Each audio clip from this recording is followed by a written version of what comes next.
suivez l'émission Yesu NDE sur la chaîne YouTube Yesunde officiel.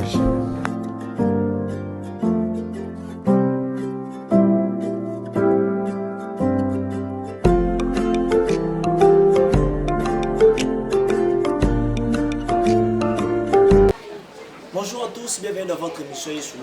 Nzamba Pambolo dans l'émission Yesunde. Si vous allez aux abénis quand nous la émission, merci de soutenir la émission.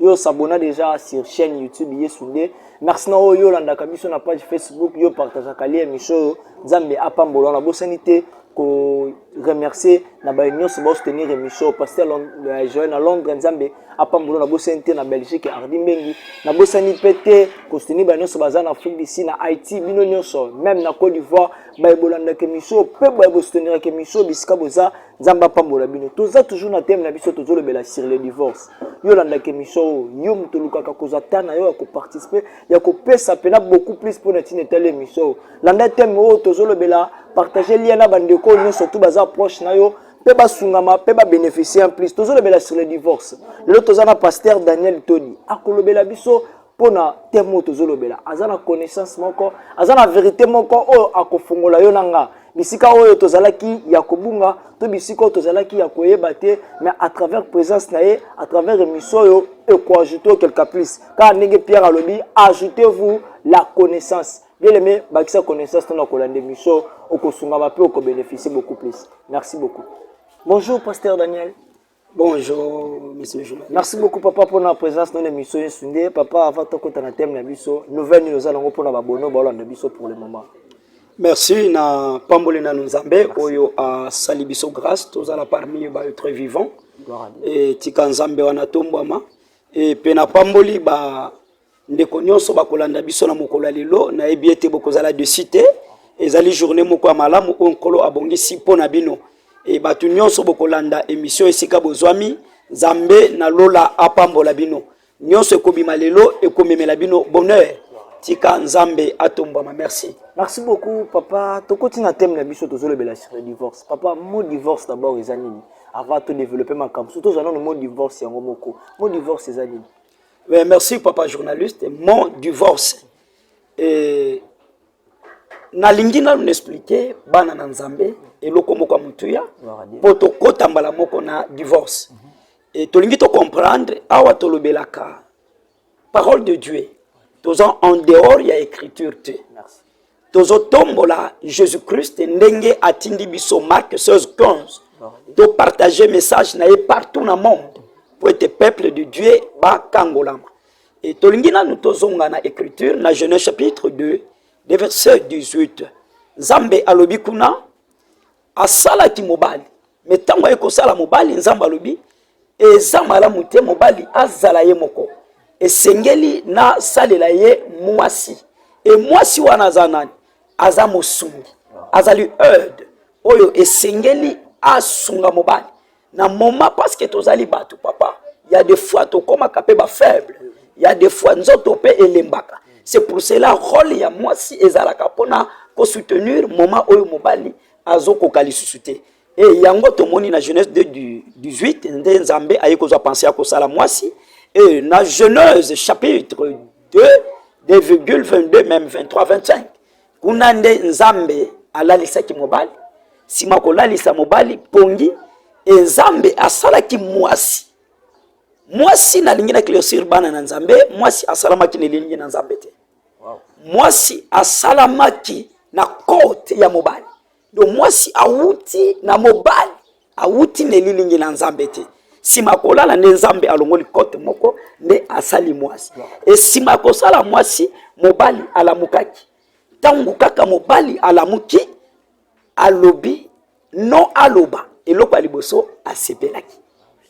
Asepeli ayoki esengo kotala kaka mwasi. E ye moko mwa mobali abandi kopesa mwasi kombo. Alobi ba kobenga yo mwasi. Parce que outi kati nanga. Et tout à l'heure, est-ce que nzambe ne muta yebisaki mobali ki mwasi auti na koti na ye? Non. Non, parce que auti ki déjà kati na mobali esprit wana elobela ki déjà mobali. Et mwali asepelaki apesaki ye kombo et yango Bible et yeko yebisa biso na 23 même 24 25 et bazalaki uni. bazalaki d'abord ni babandaki koyoka soni te bazalaki bolumbu nde nzambe ayebisaki ke mwasi mobali il faut atika baboti akende kosangana na molongani na ye. Donc première chose il faut totala ke mariage eza nzambe nde alingaki yango mpona biso. Donc moyen tokokota nano na divorce te sans to développer toyeba wapi ezalaki volonté ya nzambe kati na couple lelo ndenge tozali mwasi na mobali. Donc kati na plan ya nzambe divorce ezalaki nano te na plan ya nzambe divorce ezalaki te parce que soki toye kozonga rapidement na Matthieu chapitre 19,6 même à 7 kuna nzambe alobi baza susu mibale te mais bakomi mutu moko oyo nzambe asangisi mutu akoki kokabula te. C'est ça. Donc yango bino bozolanda biso kati na mariage tango tozo balana tozo sangana tokomaka mutu moko parce que mariage ezali union ya deux personnes oyo tozo partager ba fardeau tozo partager mikumba. Donc ya mobali azui ya mwasi pe azui ya mobali. Donc c'est ça eza union ya deux personnes. Donc ezali te ke nzamba lingaki to kabwana non. Papa siko ko kabwana eye wapi to ko kabwana e wuti wapi parce que Christ e moko asangisi bato na jardin na monisi kaka ndongo yo te biso akaboli bango ta sangisi bango pe olobi bien projet ya nzambe ezalaki te po bango bakabwana. Alors ko kabwana wana siko eye wapi to ekoti ndenge nini?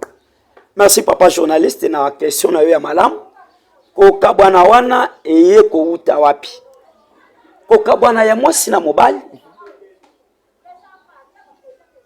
Omoni écriture ezolo bela biso kolandisama oyo komamaki. Mais en dehors ya écriture toza pe na ba réalité.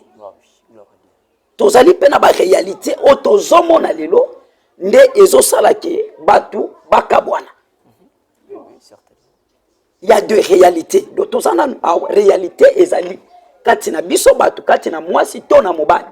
Balingani esima ya kolingana mutu na mutu abandi komona makambo mususu kati na mobali to na mwasi nde ezosala lelo batu bakabwana tolobi réponse eza ba réalité otozo kutana nango yango eye kotinda divorce. Réalité wana eye kobima wapi? Eye kobima à travers Moïse parce que divorce eza ya tana bisote e uta bandakala. Divorce ya uta kala parce que kaka toza na Matthieu chapitre 19 wana 9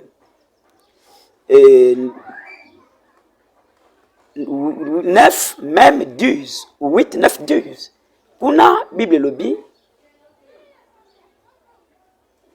soki même Moïse apesaki ndingisa ya divorce parce que batu bazalaki susu na obéissance te parce que batu bazalaki susu na crainte te parce que batu bazalaki na amour pe ya solo te yango yaki okombaki balobi soki mobali to mwasi alingi kokabwana esengeli apesa ye lettre ya divorce.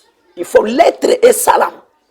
Do lettre wana ezo salama bango mibale te il faut de témoin bazana. Alors condition ya divorce ya liboso o Bible recommandé biso na bi esika totangi na Matthieu 19 de verset 8 9 12 balobi sauf soki mwasi to mobali asali ekobo adultère les premières conditions ya divorce oyo selon Bible epesi biso ezali en cas ya adultère ou salami na mobali to ya mwasi obligatoire divorce il faut salam. Donc réponse divorce oui existe. Divorce c'est biblique. Wana ezali première réponse. Papa, le divorce oui, divorce existe divorce c'est biblique. C'est que batu oyo bazo kabwana, bazana bango na problème té parce que Bible epesi biso pe privilège wana ya kabwana. En tant que serviteur de Dieu, papa journaliste, et première chose na message au Christ a tchekati na biso etant ki basali na Nzambe, Christ atindi biso teto kabola. Christ apesi biso message ya ko sangisa. Ce qui n'a accepté mbala moko batu bakabwana, donc naza na place té na ministère ya Christ. Biso rôle na biso ya ko sangisa bana na Nzambe. Oui, c'est biblique ezako kabwana, mais biso conseil ezali et soki batu bazokabwana ndenge tolobaki ba réalité omoni ba mariage ezosalama na balolenge ebele papa journaliste. Donc ngana kotinda binote bozolanda nga bokabwana. Premier conseil nanga na tindi binote bokabwana na ba problème o bozana ngonanu. Non. Da propre eloko to kosala. Soki ba problème ezali kati na ba mariage to lukana basali na nzambe. Ya solo to lukana nu basali na nzambe.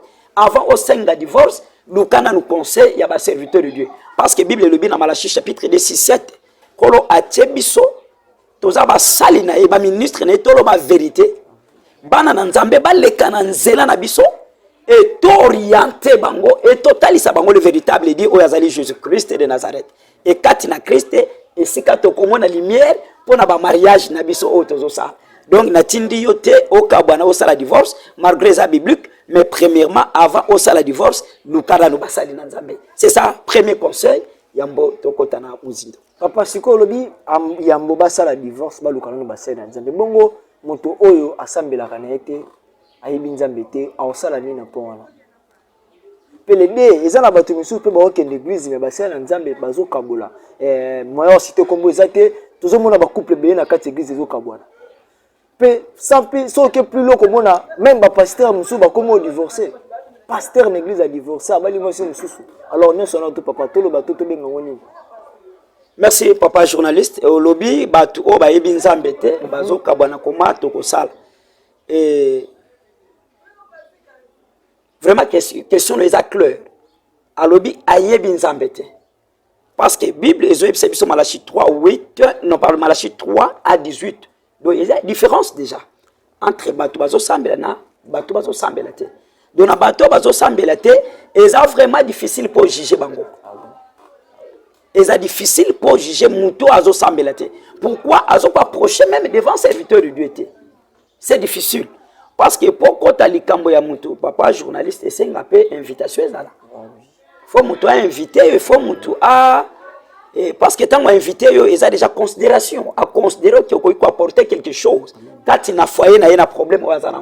Et tant que muto yebi nzambe ta poussa ni pembe na yote, vraiment c'est difficile pour na ko juger batuana parce que même Bible le baka jugement et ko bandana na bato ba yebi nzambe et que no bato ba yebi nzambe te. Donc problème est ça pour na bato ba yebi nzambe te, c'est ça le lenge mususu. Mais pour na biso bato to yebi nzambe, biso bato to yebi nzambe bandeko ezali pasi mingi. Parce que Bible le bien dans Matthieu chapitre 7 de virgule 13 à 16. Soki papa journaliste ozana mwasi yo yebi nzambe ke ya yebi nzambe te nzamba lobi boy yo koboya ete ela parce que yo yebi nzambe mais yo ayebi nzambe te olingi obala yo olingi ovanda na libala koboya ete. Pourquoi nzamba lobi prière na yo oyo yebi nzambe et ko sauver mutu oyo yo bali yebi nzambe te. Et de verset jusqu'à 16 balobi soki yo boyi peut-être na nzela na yo yango ndefo ya zala sauver. Do yo pe mwasi oyo bali mobali yebi nzambe te ko boya yete parce qu'à travers prière na yo ye akoza la sauver. Voilà papa journaliste parce que ceux qui to boyi bato ba yebi nzambe te comment ba ko kangola. Soki tozoki mabango koma bakobika. Donc ba mariage oyo ya batu ba yebi nzambe et que moi ça yebi nzambe te non ko boya yete bondela nzambe bondela nzambe. La première chose bondela nzambe. Si ma ko bondela nzambe okozwa ba directive. Ba directive nzamba ko pesa yo ne ko pesa yo si ko position mususu ya ko sala divorce to te. Voilà première réponse papa journaliste ndenge batu bazo sambela bazo divorcer na bonzambe eza malamu te. Wana tozolobela nanu na bonzambe pe na bolingo ya solo ndenge Bible ezoloba parce que Bible le bien dans Romains chapitre 13 10 bolingo ezali mobeko 6 mobeko nyonso kati na bolingo mabeza la kate wana tozana nanu kati na écriture. Donc koboya mwasi na yote papa mama na problème nanu songolo et tant que ozo sambela chaye na maboko na nzambe recommandé par Jésus Christ azali na makoki a changé ye na lolenge wapi yo linge yazala. Donc wana ezali question ya bato ba yebi nzambe et tolobi pour na ba pasteur otuni susu pour na ba pasteur surtout le point parce que biso toza lokola ba brebis oui ba to nzamba tie liboso baza lokola ba berger boza exemple à suivre mais tango bino boza ba berger tokomi komona bino bokomi kosala makambo oyo ezana no bien te c'est que biso ba brebis to kota na kati ya libumu nde tolobi ya papa ko divorcer pour na bato bayebi nzambe eza mabe mais un père spirituel azokanto ngala moni asali divorce c'est que ngapi na yebi que un jour so na bali so na moni moi c'est nga fille nga na divorcer. Merci papa journaliste na lobakata nyonso na lingaka ko juger te basali na nzambe ko juger mutu te mais je suis serviteur de Dieu naza awa pona koloba vérité amen quel que soit serviteur de Dieu ou ya marché mabe omoni na tango ya Jérémie chapitre 28 verset 15 même du 7 ezala qui entre Jérémie na Naman il y avait un vrai prophète un faux prophète. Donc, étant que vrai prophète, au côté de faux prophète, à sa place, c'est comme un nzambe bazali. Tokozala wana pona ko dénoncer bango, tokozala wana pona ko bimisa misala na bango ya mabe, afin que peuple de Dieu ezwa lumière pe ekangolama. Omoni Jérémie ebi sinaman ke nzamba tindi yote. Parce que amania azala ki wana pona ko pousser peuple de Dieu. Kati na rébellion pona ko sala mabe. Alors, il y a ebi se ke nzamba tindi yote. Lokola nzamba tindi yote, ane okosisa ngote kokufa. Et Naman amania akufaki. Yango na zongi na point ya ba serviteur de Dieu oyo bazoko divorcer et tant que serviteur de Dieu première chose na koloba eza mabe. Et tant que toza ba serviteur de Dieu eza mabe et tant que ba sali na nzambe. Alors eloko mususu tolobela kinga tolobeli parce que Bible lobakani on donne ce qu'on a. Oui. 1 Timothée 4:16 ceux qui mosali na nzamba biki batunyo so côté ya kobondela bakobika. Soki mosala na nzamba biki te c'est que batu nyonso côté ya pe bakobika te donc oyo nga nazo sala ekolanda pe na bana o nazo kama et c'est pour cela nzambe na ko profiter papa journaliste pour na koloba toza kati na thème na biso ya divorce tozo profiter tango lobi kamba basali na nzambe kozala un vrai serviteur de Dieu kozala serviteur de Dieu ya munene eza biloko tozo mona na misu te Gloire à Dieu. Parce que vrai serviteur de Dieu, Nombre chapitre 12, le verset 1er même 7, quand la loba qui n'a pas à romper Marie, abina loba karabino na ndoto, mais Moïse n'a solakane na monoko. En plus Moïse a mutema munene. Voilà un grand serviteur de Dieu. Ezali muto azana grand cœur. Wazana mutema munene, muto azana patience. Ne azali mosai na nzambe munene yende o nazoloba. Et tant que serviteur de Dieu, faut kozana mutema munene ya ko supporter na place ya ko luka kambala moko ya ko divorcer wana naza nango d'accord te pona basali na nzambe vraiment kolo asunga biso ke toza na mutema munene wana po molimo wana ezala na biso te d'abord molimo ya divorce eza molimo na nzambe te quand même eza molimo na nzambe te parce que divorce tolobi eza séparation il faut te comprendre eza bokabwani papa tangu tozo kabwana parce que alors nalingi na éclaircir eloko moko tango tozolobela divorce kati na divorce tozomona mariage oyo ndenge Bible lobi Hébreu chapitre 13:4 oyo esalami liboso ya bato nyonso eza kimakangu te eza oyo ya balabala te ke baboti bavandi na ndako o divorce wana eza divorce te wana te divorce mariage esalami toke dote esalami bapara bazwi mbongo na bango baye l'église pe ba bénir bango et c'est ça le mariage et sika tozolo bela divorce donc sika batu ba balani nde yango ezali mariage o tozolo bela divorce alors kati tango te ko lobela awa na divorce oyo papa journaliste kati na ba mariage mususu bana bazali jana kati Surtout. Il y a des mariages mususu bana bazana nute tozala tolobela na ba totala mona ba faso ebele tango tozolo bele divorce bo divorce oyo eza na bana oyebi conséquence ya kapi na bana voilà tozo ebisa bino bato bozolanda biso bisika bozwami boza déjà na bana bobali déjà vraiment botala nanu mabe na bino te entre moi na mobali pe bozonga pe botala bana oyo boboti parce que ceux qui bino bokabwani yeba que conséquence ya divorce elanda kabana ekolanda bana botango osali divorce kaka na Matthieu sika totangi Matthieu 19 de verset 10 9 10 balobi mutu oyo asali divorce akabwani akebala susu mwasi mususu to mobali mususu asali suki ndumba. Oh. Asali déjà écho. Pourquoi, papa journaliste, dans le moi, il remet 3-10, bah lui, mon sang azate. Laisse-moi vous dire la vérité. Mon sang azate. Bisognos, tous à Kanaba, point faible. Moi, si, to mobile. Wana étant que serviteur de Dieu. Donc, le divorce, ils ont mal parce que la conséquence, ils ont ébélé. Ok, bah la moi, si, to mobile, moussous. Okokuta epe na mabe moussous, parfois, wana zalaki nangote. Boko luka osani. Oka bwana na bisus. Bo wana susu okuti na mabe mususu. Oluki nini? Osali su divorce. Final. Merci beaucoup papa pour que tu chité. C'est que wana ningo lobia wa mwasi mobali oyo abalaki so bakabwana mwasi akabali mwasi mususu mobali wana sali kobo. C'est que tu revenais na verset oyo eza verset encore batibele ba interpellant to éviter papa so ba interprétant mabe. 1 Corinthiens 9 je crois verset 11. Apôtre Paul biso ki mutakabwana na mwasi na mobali bakaboni na ba mibale mutabala te tikino moko kokufa pa bala. So batona so ba divorcer babali c'est que bazana kati ya péché to batona ba okenda faire. Merci, papa journaliste. La question est Kitoko Makasi. Et c'est, oui, c'est 1 Corinthiens chapitre. 1 Corinthiens 7, 11. 1 Corinthiens chapitre 7, et le verset, c'est 38 à 39. C'est 38, 39. Et le bisous sur Romains chapitre 7, 2. Même kaka verset 1.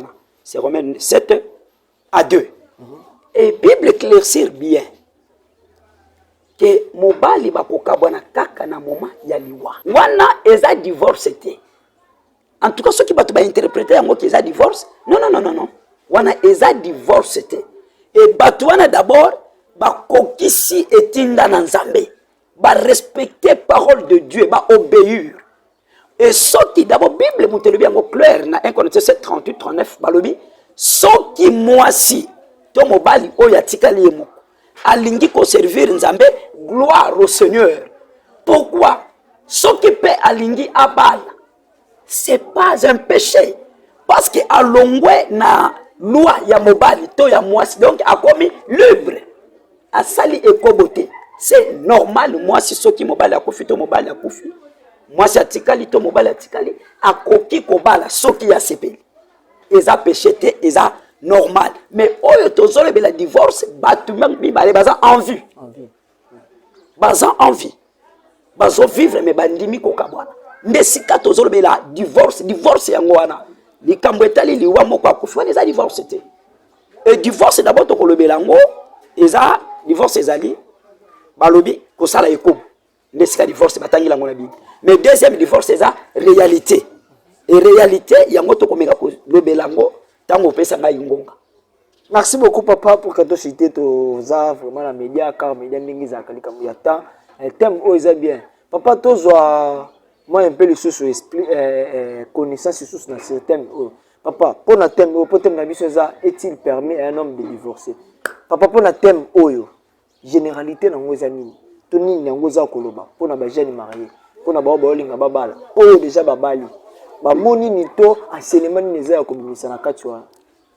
Merci papa journaliste. Vraiment, ma nazo répondre yo. On avance rapidement na dernière réponse na na zaki na ngona cité pour na réalité.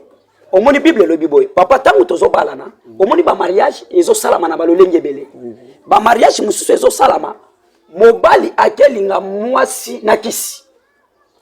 Mwasi alingi mobali na kisi. Et tant que bazo vivre, parce qu'il y a beaucoup de choses il faut te yeba. Oh, ça conseil.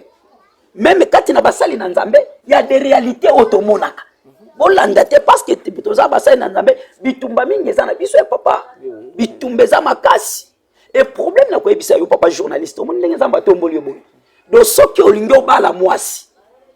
Soki bozala ki kolala na ndako ya chambre salon. Bokomi na ndako ya 3 chambres. Il faut moi siper à ma dimension, il y a 3 chambres. C'est ça le mariage. D'autant où yozo mata, il faut pas moi ça sani. Amata. Mais ce qui yozo mata mobile, moi si azotik azozoyo kaka na dimension wana. C'est pratiquement impossible. Parce que kosunga yote abanda ko zongi sa yo kaka sima. Mais or que yoza na posa okende liboso. C'est ça la réalité. Donc eloko ezoboma basi mingi omona mwasi ya pasteur alobi lekola moi mobali nanga za pasteur na kosala nyonso na lingi akobala lisusu te na ko respecter yete et na ko bondela te parce que ye moko azobondela déjà do soutien zate et c'est difficile. Parce que mwasi ya pasteur aza premier intercesseur ya pasteur. Vraiment. C'est ça, il faut bailler vraiment. Oui. Aza premier intercesseur ya pasteur, aza premier conseiller ya pasteur, premier soutien. Premier. Donc voilà, oyazo telema pona etonga. Et bongo tango mwasi alingi ko sambela te. Azomi kabate netonga. Eza danger déjà pour un pasteur. Alors, mususu tolobi papa ko bala na yakisi. Akezo yakisi pongo alinga mobali, to alinga mwasi. Et tango mwasi mobali wana aye ko lukelongi na nzamba comprendre que mo libala o ezala ki volonté na ngate. Bapoza sirke bakoza la te. Bakoluka bakabwana. Parce que libala ya kisi batu bako vivre ensemble te bakoza la bien te. Rapidement la bakisi loko moko papa. Eh okomble bala mwasi. Bible lobi limbisa ngai pona ko simba kaye. C'est rapidement c'est Exode 27 17 wabi mwasi ya ndoki bako limbisa ete. Papa oyeba kito bali mwasi nani. Oye ko comprendre yango sima ke mwasi wana azando. Attention, moyibi akotika mendoki te. Obondeli même tango Bible zoloba que soki yobali mwasi ayebi nzambe te kotika ete.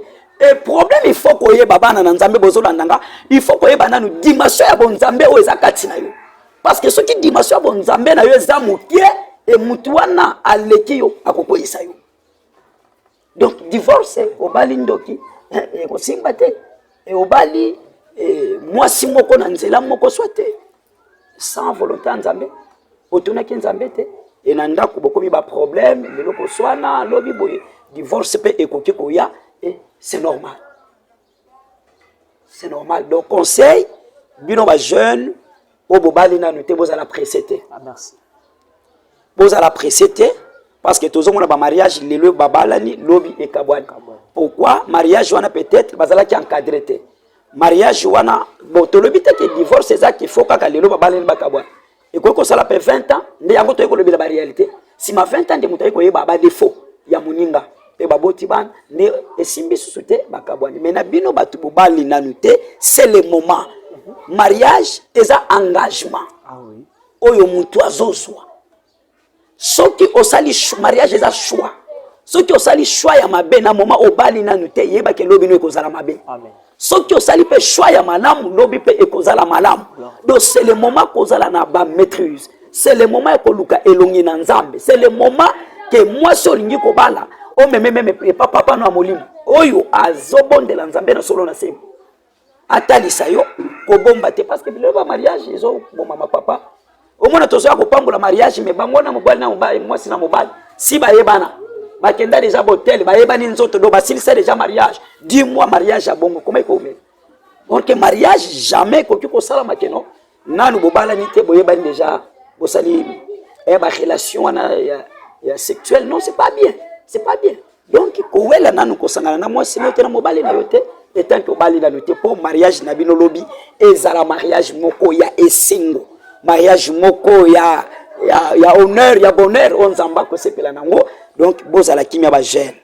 Bokende précédé et Bible d'abord mutu ezoloba et dans Proverbes chapitre 31 des versets aide-moi Saint-Esprit de Dieu et donc des 28 même à 31 elonge kosaka kitoko esilaka mais moi sur abanga kanzambe yende sengeli bakumisa. Donc c'est ça conseil nanga luka moi si abanga nzambe kokende église za kosambela te Surtout. Exactement parce qu'il y a aucune église. Non, il faut mutu azala na crainte. Non, c'est pas ça. J'espère bato ba kolanda biso vraiment bazala attentif. Eza pona ko kende église tende okuta moi si na kati église azo sambela. Moi si faut abanga nzambe. Kitoko lelo komi ba maquillage ya kosomba ya nini. Donc c'est pas ça le mariage donc. Bo lukelongi na nzambe pe bongo pona bana basi ba bombaka ba bizali ezala bana basi na ba mibali musu ba kashaka comportement na bango en réalité à la longue ba bimisi yango parce que ba chaka bana basi na po découvrir bango comment bozo vivre na maman qui fiancé mais abomba tant ka bo balani akomi ko bimisa ba acte moko bo to ba réalité moko bo oyo ba ki toza surtout maman na kati ndako. Mais c'est ça na ko pesa bango exemple ya Vasti azala ki mwasi ya roi. mais jour roi azalaki na posa na yabenga evasti asalaki lolendo parce que amoni akomi mwasi ya roi et finalité asalaki nini bakomaki lettre nyonso les divorce bakabolaki bango entre roi na vasti libala ekufaki oui yango tozolobaki ba jeune garçon ba jeune fille basala attention mariage eza avenir vie vie mobimba parce que lelo soki oke obali libala ekufi keba ata yo ndo ozalaki malamu mutu nyonso ayebi ke libala ekufi akomona déjà mabe akosuspecte déjà donc yango il faut bino ba jeune o bozolinga bobala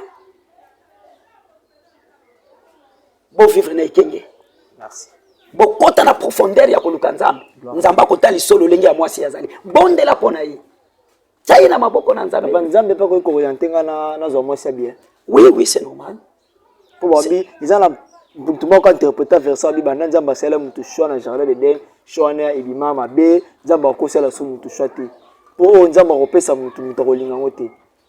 mais merci papa journaliste ça c'est clair choix ya mariage ça c'est clair et ça choix ya nzambe te biso moko bato salaka choix mais kati na choix na biso pe volonté nzambe bezalaka tant que ozana nzambe bon nzambe aza derrière toujours na pensée oza ya malamu obligatoire alors tant ozo sala choix pour comment nzambe ko soutenir yo ko sala choix na désordre te olingi obala mwasi olingi oyo ozo sala c'est pas choix yango wana te choix eza moko otelemi esika moko do mwasi wana nde ozolandela lolinga azo marché lolinga azali et quel que soit akobomba bizaleli na ye et tant que parce que kati na mariage ntango ozosala choix il faut se discipliner pe yo moko il faut que yo moko se discipliner otie ba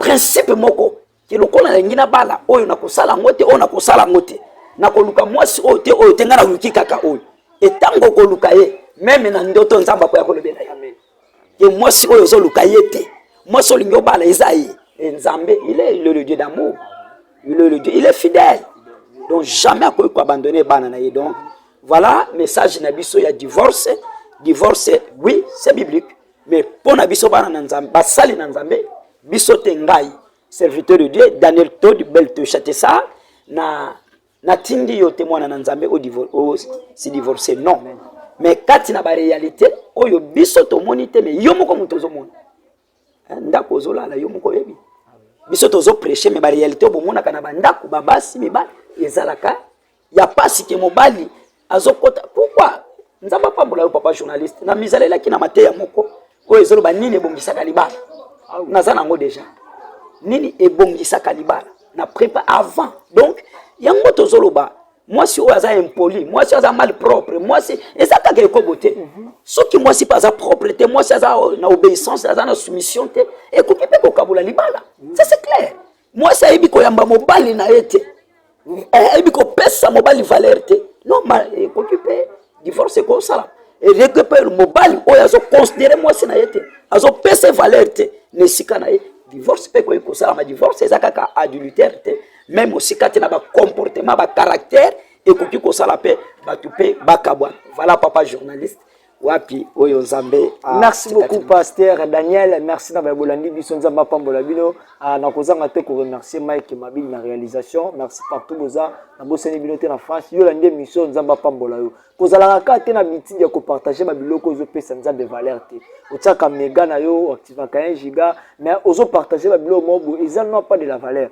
tala ba émission boye ba cinéma boye mais exhortation boye tango ko partager ngo mutu tango ko zo ko bénéficier na nzela na yo soki mutu moko bongwani na zo biso yo de kozolanda biso ozana lipamboli monene na miso nzambe yango la kozanga te ko continuer ko partager les émissions partager les émissions na ba mi proche na yo na Facebook na TikTok na YouTube partout partager les autres na chaîne YouTube Yesundo officiel toza na page Facebook Yesundo na Instagram landa biso et Yesundo officiel o ko bénéficier pe nzamba ko sunga papa to komi presque na suka émission na biso coordonnées adresse église eza puis bato baotala babi tomoni pasteur Daniel première fois na plateau Yesunde to kozwa yo wapi poto to mona to komone wapi coordonnées adresse église bato ba contacter facilement. Merci papa journaliste pour na temps au pesingai peta au disposer pour na ko yamba ngai église na bibiso tozali na commune ya Ngaliema, tozali na quartier Mama Yemo,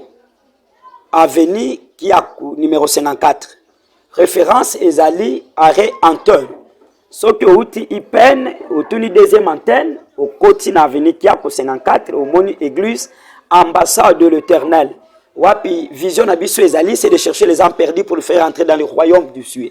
Ezali ministère ya combat spirituel, ezali ministère oyo ezobikisa maladie nyonso oyo landi biso ozana ndeko azobela oh maladie nyonso na lobi na kotanga ngote soki oye na ambassade de l'Éternel vraiment okozala décité to priaka chaque lundi et na 16h30 prière ya famille ezali et mercredi enseignement ezali de 16h30 et vendredi du 7h tozaka na prière ya combat et dimanche de 9h 12h30 culte et adoration paix louange. Donc voilà esika adresse na biso ezali numéro na ngai pe ezali yo kolanda ngai olingo benganga ozala pe desina basali na nzambe mususu na problème ozala nango et nazali awa disponible. Je suis un vrai serviteur de Dieu, donc nazali na nzambe oyo aeshuwa kate.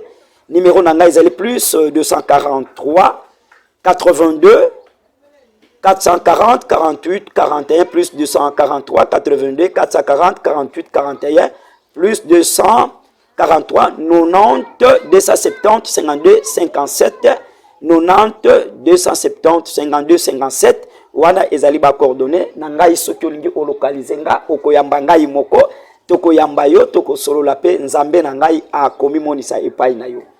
Merci beaucoup papa. Merci balandi biso. Je sais pas papa ceux qui ezali sous na moi mon muke akoloba popo tant autre tikia nango. Merci bandeko na lingi kaka kopesa mbote na bandeko nyonso balandi biso na pesi bino susu mbote nzambe apamboli bino na pesi mbote na ba fidèle nyonso ya ambassade de l'Éternel bisika bozwami Yesu nde ekomi pe chaîne na bino boko takati na YouTube boko mona Yesu nde na Facebook vraiment bo se abonner et kozala malamu mingi parce que boza ebele na libanda boko landanga nazali na bana esika bozali bolanda Yesu nde boko bikana yango parce que ezali chaîne ezotombola Jésus-Christ Nazareth et na pesi mbote na famille tori mobimba esika boko landa ngai nzambe a pambola bino ba meilleur ve na bino. Merci beaucoup merci na abonné tokutana la prochaine émission. Merci papa pour la présence na yo nzamba pambolo ya libiso. Au revoir sur la chaîne YouTube Yesu Nde officiel.